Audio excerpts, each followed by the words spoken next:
अस्सलाम वालेकुम। तमाम देखने और सुनने वालों को एक नई वीडियो के साथ हमारी धरती चैनल पर खुश आमदीद। दोस्तों, आज की वीडियो में हम आपसे राजा दाहर की स्टोरी शेयर करने जा रहे हैं, तो वीडियो को आपने स्किप नहीं करनी और वीडियो को मुकम्मल देखें और सुनें। इस वीडियो में हम आपको राजा दाहर के बारे में मुकम्मल तफसील के साथ बताएंगे। तो चलिए अपना आज का वीडियो स्टार्ट करते हैं। कमोबेश वो इलाके जिन पर आज पाकिस्तान मुश्तमिल है, ये सिंध का इलाका कहलाता था। इस पर एक बुद्ध राजा साहसी की हुकूमत थी। राजा साहसी का एक हिंदू ब्राह्मण वजीर था जिसका नाम दीवान राम था। उसने एक अजनबी हिंदू नौजवान से मुतासिर होकर उसे अपना सेक्रेटरी रख लिया। एक दफ़ा राजा साहसी ने दीवान राम को ख़त लिखने के लिए बुलवाया, मगर दीवान राम मौजूद नहीं था। इसलिए उस हिंदू नौजवान जिसका नाम चच था को जाना पड़ा। राजा साहसी नौजवान चच की काबिलियत से बहुत मुतासिर हुआ और उसे अपना नायब वजीर बना लिया। कुछ दिनों के बाद दीवान राम फौत हो गया और चच ने उसकी जगह ले ली। एक दिन चच को राजा ने ऐसी जगह बुलाया जहां उसकी रानी भी मौजूद थी। चच की खूबसूरती और खुशगुफ्तारी से रानी बहुत मुतासिर हुई। उसने अपने ज़ाती और राजदार खादिम के ज़रिए चच को मोहब्बत का पैगाम भिजवाया। चच ने कहा कि वो राजा से गद्दारी नहीं कर सकता। रानी ने कहला भेजा कि हम तुम्हारे जज्बात की कदर करते हैं, लेकिन तुम कम अज़ कम रोज़ाना महल में आकर अपनी खूबसूरत चेहरा दिखा जाया करो। चच इस पर मान गया। इस दौरान चच पर राजा का एतमाद बहुत बढ़ चुका था। वो बीमार भी हो गया था और सल्तनत के अहम मामलात में वो चच ही के मशवरे को आखिरी समझता। इन्हीं दिनों जब राजा की बीमारी मजीद बढ़ गई और उसके बचने की उम्मीद ना रही, तो एक रोज़ रानी ने चच को बुलाया और कहा कि तुम्हें तो मालूम है कि राजा का कोई वारिस नहीं, इसलिए उसके मरते ही मेरे मुखालिफ मुझे कत्ल करके इक़्तिदार पर कब्जा कर लेंगे। लेकिन अगर तुम हिम्मत से काम लो तो मेरे समेत तख्त व ताज के मालिक बन सकते हो। और चच ने हिम्मत करने का इरादा कर लिया। चच ने रानी, जिसका नाम सोनी था, उनसे कहा, यकीनन आपके जहन में कोई मंसूबा होगा जिसकी वजह से आपने मुझसे ये बात की। तब रानी सोनी ने कहा, तुम 50 जंजीरों और बीड़ियों को तैयार करने का हुक्म जारी करो, फिर उन्हें रात को खुफिया तरीके से घर के अंदर लाकर छुपा दो ताकि हम उसे ज़रूरत पड़ने पर इस्तेमाल कर सकें। चुनाचा चच के हुक्म से भारी जंजीरें और बीड़ियां तैयार की गईं और महल के अंदर लाकर छुपा दी गईं। जब बादशाह के आखिरी लम्हात आन पहुंचे तो मुआलिजीन जाने के लिए उठ खड़े हुए। रानी ने उन्हें मजीद कुछ वक्त महल में रहने को कहा। साथ ही राजदार नौकरों के जरिए बादशाह को महल के पिछले हिस्से में पहुंचा दिया ताकि शहर में किसी को पता न चले कि राय साहसी मर चुका है। फिर उसने अपने वफादार सिपाहियों की भारी तादाद को महल में बुलवा लिया।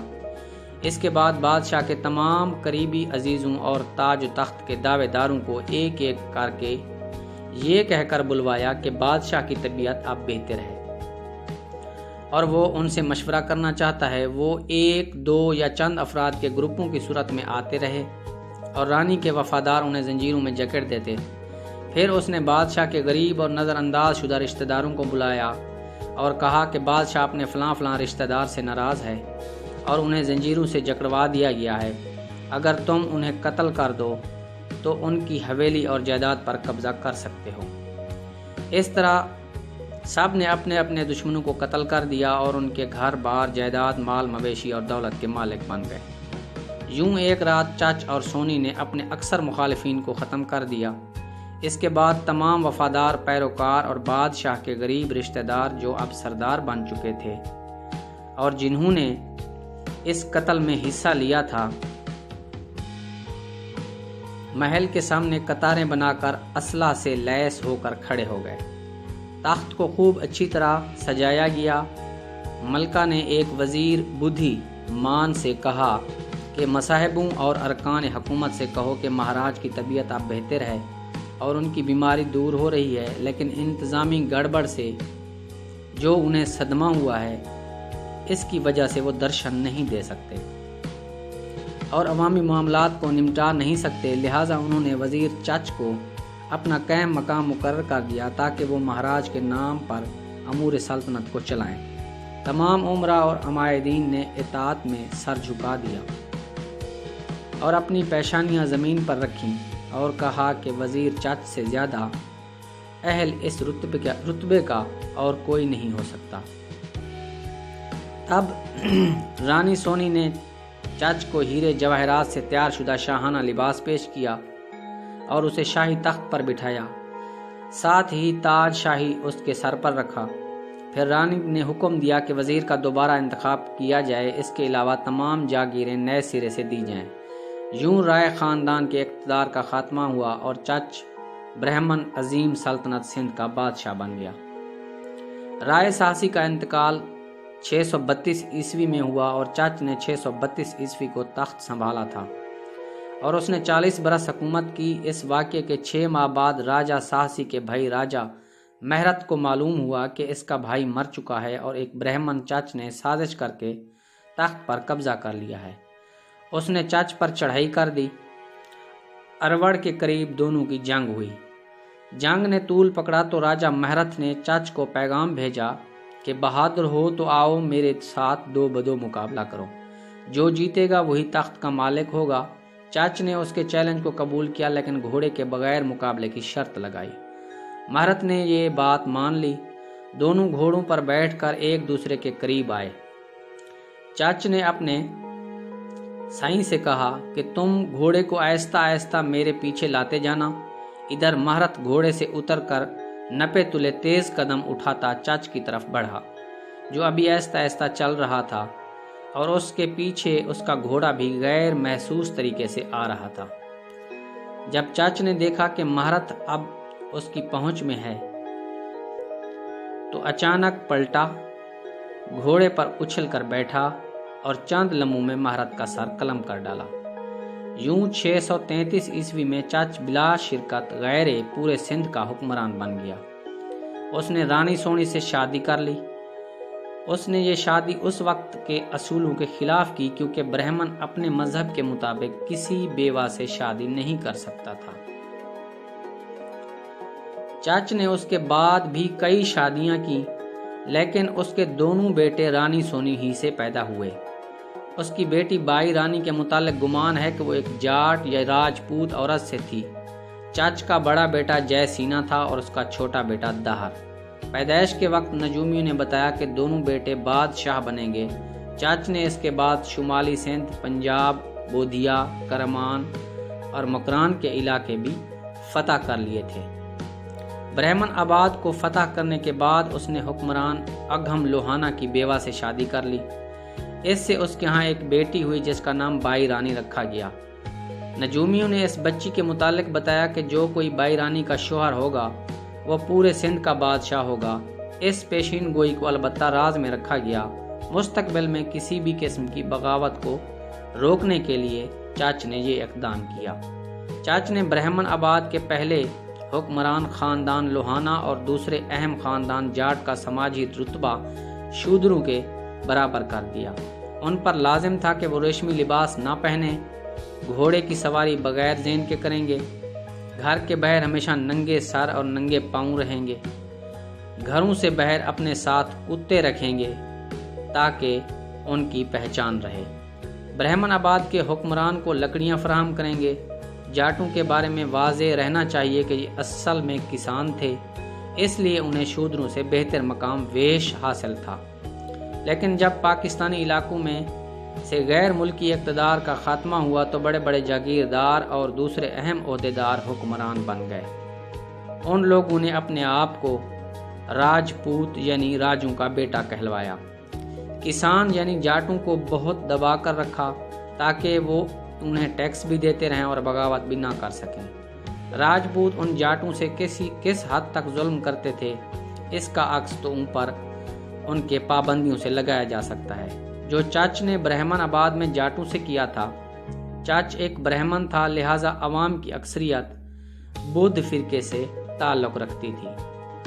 مذہبی طور پر اس نے رواداری کا اصول اپنایا لیکن اقتدار کی حفاظت کے لیے چونکہ چانکیہ کے فلسفے پر عمل کرتے ہوئے اس نے ہر اس طبقے کو انتہائی ظالمانہ طریقے سے دبایا جس کی بغاوت کا ذرا بھی خدشہ ہو سکتا تھا۔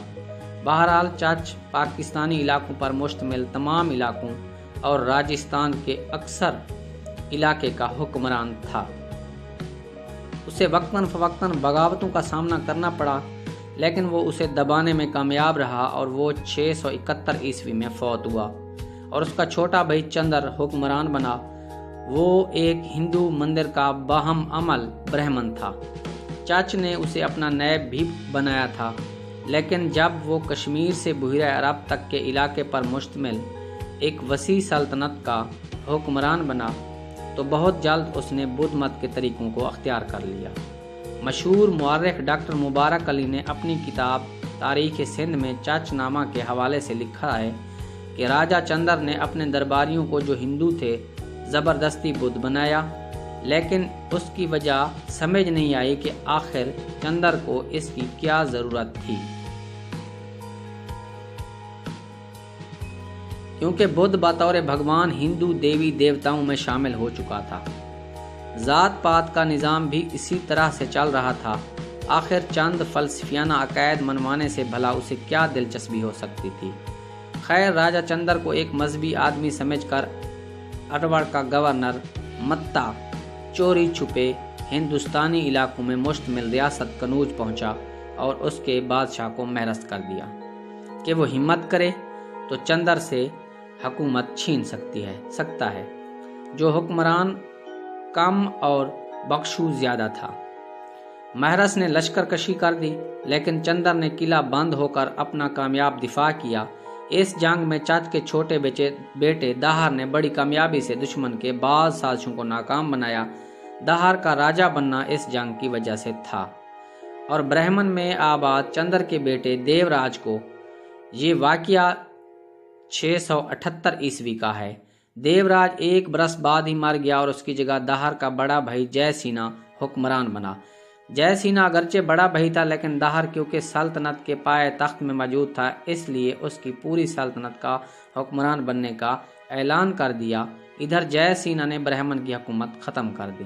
اس دوران بھاٹیا کے قلعہ دار راجہ سوہن نے جے سینا کو بڑا بھائی سمجھتے ہوئے اس کی بہن بائی رانی سے شادی کی خواہش کی۔ جے سینا نے رشتہ منظور کیا اور داہر کو پیغام بھجوایا کہ بہن کو رخصت کرنے کا انتظام کیا جائے۔ داہر کے پاس بھائی کا قاصد پہنچا تو اس نے ایک قابل نجومی سے اپنے بہن کا زویچہ بنوایا اور مشورہ مانگا۔ نجومی نے حیرت انگیز طور پر وہی بات کہی جو اس کی پیدائش کے وقت اس کے باپ چچ کو بتایا گیا کہ لڑکی کی شادی جس کے ساتھ ہوگی وہ پورے ملک کا حکمران بن جائے گا۔ البتہ نجومی نے یہ بھی بتایا کہ رانی بائی کے ستارے بتا رہے ہیں کہ وہ اروڑ سے باہر نہیں جائے گی۔ داہر اس پیشین گوئی پر خاصا پریشان ہو گیا۔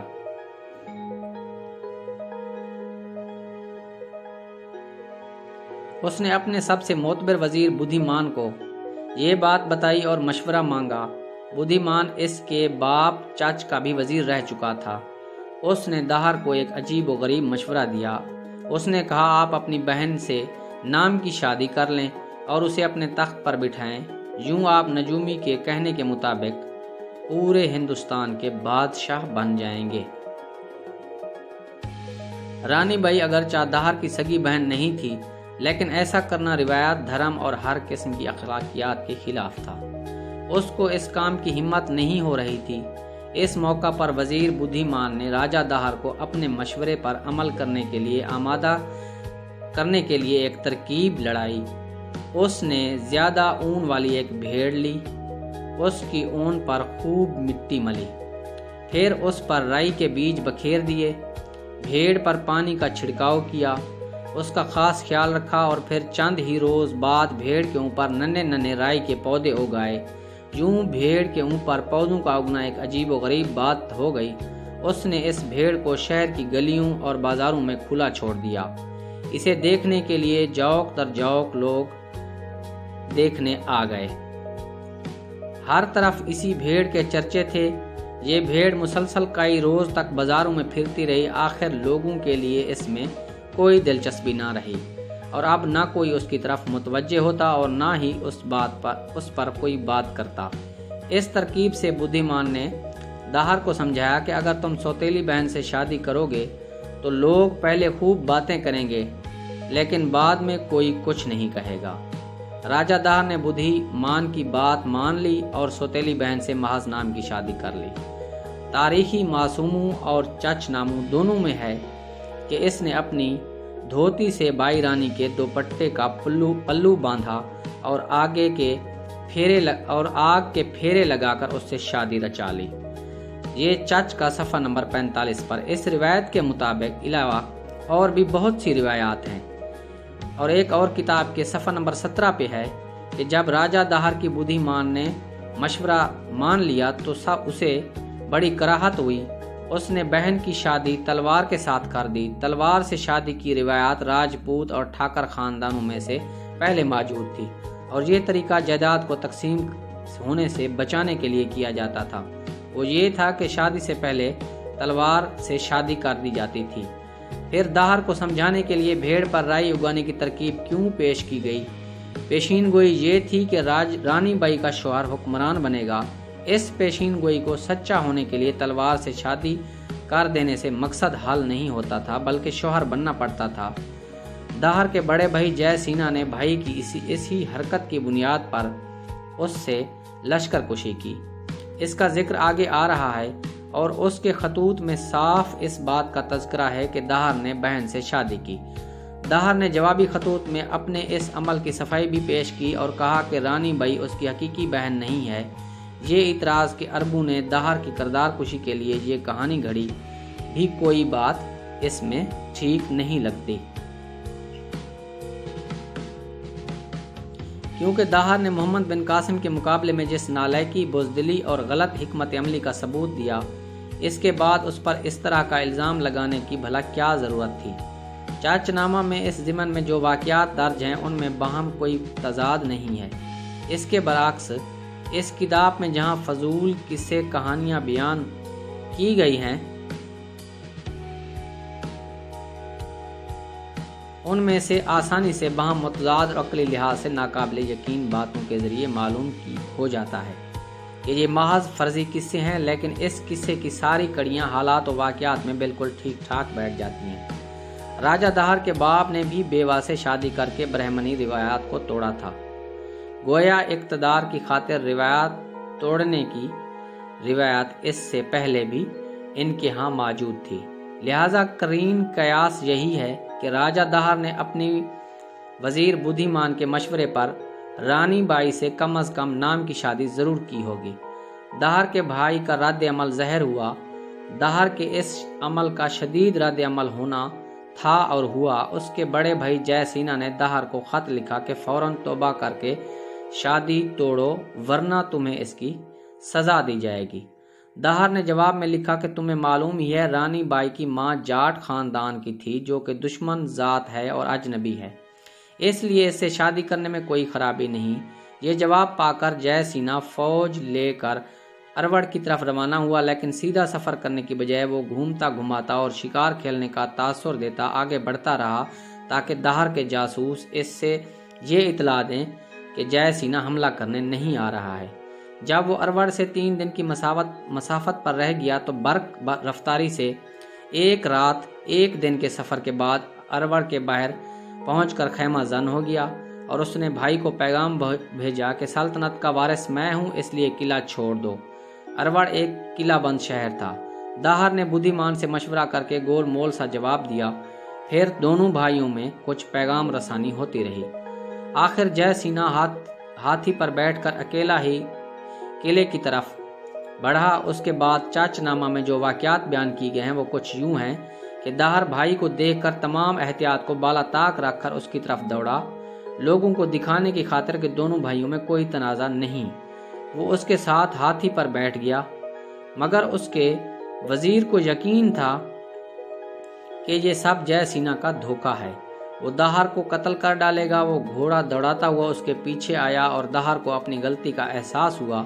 वज़ीर ने उसे सरगोशी से कहा कि जब वो शहर के दरवाजे से गुजरने लगे तो ऊपर से दरवाजे को थाम कर लटक जाए, हाथी नीचे से गुजर जाएगा और आप बाहिफाजत हम आपको उतार लेंगे।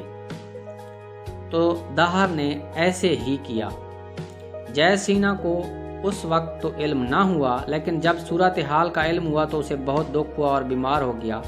इस कहानी में बहुत सारी बातें नाकाबिल कबूल हैं। मसलन ये कि पहले कहा गया कि जय सीना दरवाजे तक आया, फिर ये बताया जाता है कि वो किले के दरवाजे के अंदर दाखिल हुआ। उसके बाद ये कैसे माना जा सकता है कि जब दाहर भाई उसके साथ बैठा ही था तो वजीर की सरगोशी का जय सीना को कोई इल्म ना हुआ होगा। और ये बात भी दुरुस्त नहीं लगती कि किले का दरवाज़ा सिर्फ इतना ऊंचा होगा कि हाथी पर बैठा सवार खड़ा होकर ऊपर की दहलीज को पकड़ सकता होगा। किला बंद शहरों के दरवाजे यकीनन इतने कम ऊंचे नहीं हो सकते, क्योंकि हाथियों पर पालान भी होते हैं और फिर सवारों के लंबे लंबे नेज़े भी होते हैं। बहरहाल इतनी बात यकीनी है कि अभी दोनों भाइयों में कोई बात तय नहीं हुई थी कि जय सीना चीचक की मुख्तसर अलालत के बाद शहर के बाहर ही मर गया और दाहर अब बिला शिरकत गैरे पूरे सिंध का राजा बन गया। यूं रानी बाई से शादी करने का उसे फौरन फ़ायदा हो गया। 687 में राजा हिंदुस्तानी इस इलाके का सल्तनत बन गया। हमला आवर बादशाह का नाम रमल था। राजा दाहर ने मशवरे के बाद इस लश्कर का मुकाबला करने का फैसला किया। वजीर बुद्धिमान ने दाहर को इलाफी से मदद लेने का मशवरा दिया। ये इलाफी असल में मोहम्मद हारिस इलाफी था, जो एक मुसलमान बागी था जिसने मुकरान के गवर्नर को कत्ल किया और भाग कर राजा दाहर के पास चला गया। राजा दाहर ने उसे पनाह दी। चुनाचा बुद्धिमान के कहने पर जब अलाफी से मशवरा किया गया तो उसने दुश्मन पर शब खून मारने का मंसूबा पेश किया। लिहाजा अलाफी के 500 साथी दाहर के सबसे बहादुर दस्तों के साथ मिलकर रात को बेखबरी में दुश्मनों पर हमला आवर हो गए। हमला इस कदर कामयाब रहा कि दुश्मन बेशुमार लाशें और कैदी छोड़कर पसपा हो गया। यूं इलाफी ने राजा दाहर के एहसान का बदला चुका दिया और दोनों के ताल्लुकात मज़ीद मजबूत हो गए। तो दोस्तों, ये थी हमारी वीडियो। आपको कैसी लगी हमारी वीडियो? अगर आपको हमारी वीडियो पसंद आई हो तो प्लीज़ इस वीडियो को लाइक और शेयर ज़रूर करना और हमारे चैनल को सब्सक्राइब करना। इंशाअल्लाह मज़ीद ऐसी वीडियोज़ आपकी खिदमत में पेश करते रहेंगे। तो मिलते हैं एक नई वीडियो के साथ। तब तक के लिए हमें इजाज़त दीजिए। अल्लाह।